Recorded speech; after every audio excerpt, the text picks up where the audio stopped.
बिस्मिल्लाहिर्रहमानिर्रहीम। अस्सलाम वालेकुम स्टूडेंट्स।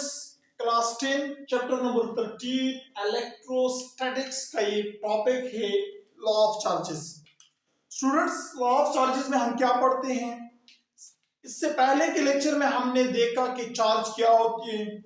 चार्ज के बारे में हमने ये पढ़ा था कि it is the basic property of matter with which it can be attracted or repelled when placed an electric or magnetic field।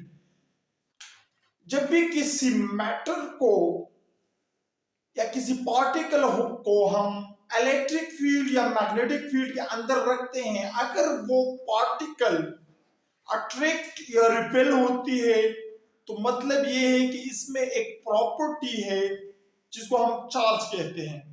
तो स्टूडेंट्स, चार्ज को हम मेजर करते हैं कूलम्स में। उसका यूनिट जो है वो कूलम है।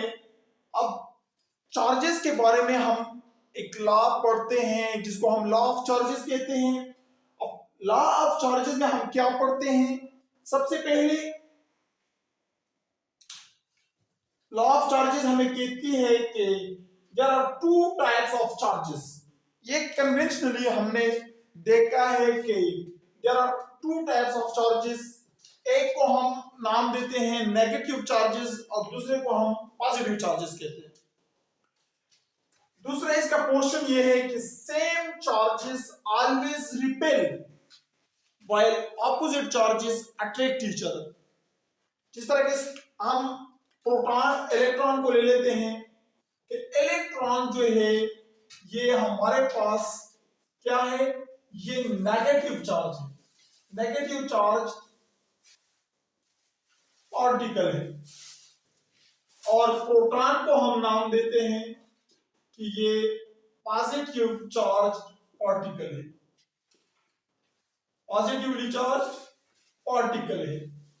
तो अब जब भी हम दो प्रोटॉन को आपस में करीब लाते हैं ये रिपेल करेंगे क्योंकि सेम चार्जेस हैं दोनों के ऊपर। Plus positive 1.6 into 10 raised to the power -19 coulomb charge एक प्रोटॉन के ऊपर होती है। जब भी हम प्रोटॉन को आपस में करीब लाते हैं तो लॉ ऑफ चार्जेस हमें क्या कहती है कि ये आपस में रिपेल करेगी। और जब भी हम इलेक्ट्रॉन्स को आपस में करीब लाते हैं तो लॉ ऑफ चार्जेस हमें ये कहती है कि ये आपस में रिपेल करेगी। लेकिन स्टूडेंट्स, जब हम पॉजिटिव चार्ज और नेगेटिव चार्ज को आपस में करीब लाते हैं they will attract each other. Law of charges हमें क्या कहती है कि जब भी ऑपोजिट चार्जेस को हम आपस में करीब लाते हैं, अगर एक नेगेटिव चार्ज पार्टिकल है और दूसरा पॉजिटिवली चार्ज पार्टिकल है तो ये दोनों आपस में अट्रैक्ट करेगी।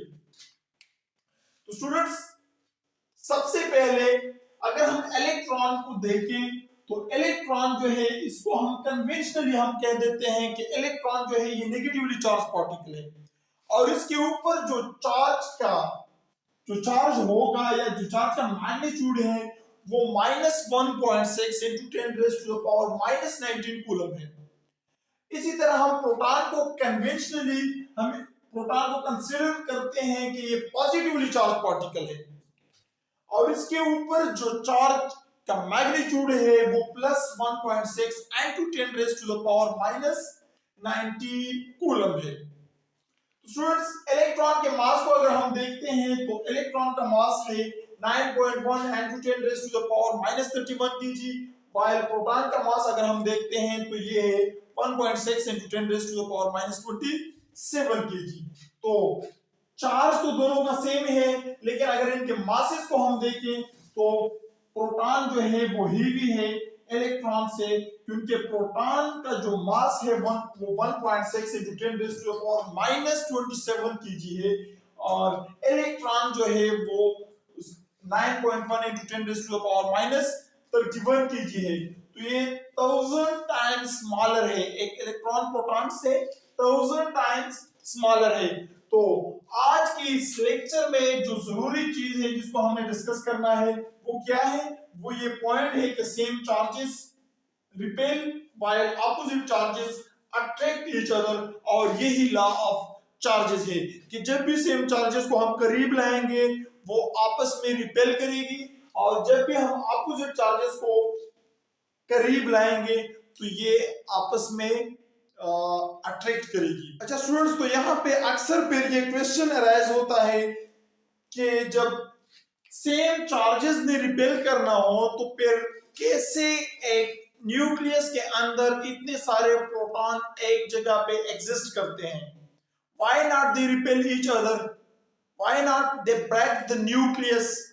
तो स्टूडेंट्स इसका आंसर ये है कि न्यूक्लियस के अंदर स्ट्रॉन्ग न्यूक्लियर फोर्स मौजूद होती है, स्ट्रॉन्ग न्यूक्लियर फोर्स मौजूद होती है, and that strong nuclear force is responsible to overcome the electrostatic force present and between the particles। Proton के दरमियान जो इलेक्ट्रोस्टैटिक रिपल्सिव फोर्स होती है उसको ओवरकम करने के लिए उससे कई गुना ज्यादा स्ट्रॉन्ग न्यूक्लियर फोर्स वहां पे मौजूद होती है, जिसकी वजह से एक न्यूक्लियस जो है वो ब्रेक नहीं करता और इतने सारे प्रोटॉन्स उसके अंदर रह जाते हैं। तो स्टूडेंट्स, आज के इस लेक्चर में हमने डिस्कस किया लॉ ऑफ चार्जेस और इसके साथ रिलेटेड थोड़ी सी डिस्कशन। तो आई होप आज के इस लेक्चर से आपने बहुत कुछ सीखा होगा। मिलते हैं नेक्स्ट लेक्चर में, तब तक के लिए वस्सलाम।